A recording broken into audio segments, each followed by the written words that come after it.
The face of the funeral services business is changing. 65% of graduates from funeral director programs in the United States are now women. Everybody asks me, they're like, oh, you like dead bodies? Nobody likes dead bodies, you know?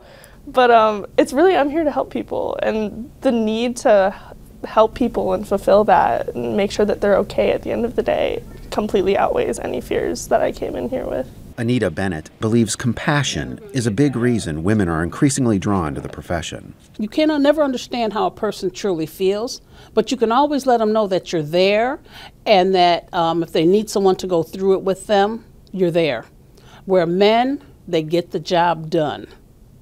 And that sounds cruel, but that's just my observation.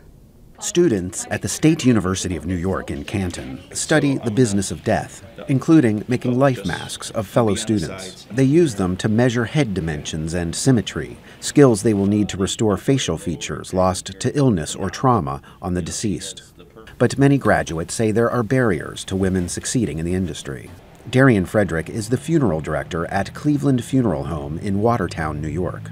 I did have a family come in and say they didn't want any female funeral directors running their funeral. And, you know, you can respect those wishes, and that's fine, and I understand that's how the older generation was. David PENEPENT, who heads the program at Canton, says attitudes need to change for the viability of the industry. Most funeral homes in the country are owned by families or individuals. If the current generation of funeral home owners don't start taking and treating women with the respect and dignity that they deserve, there's going to be a time where it's time to pass on the funeral home and there's going to be no one there to buy it. The profession within itself will collapse.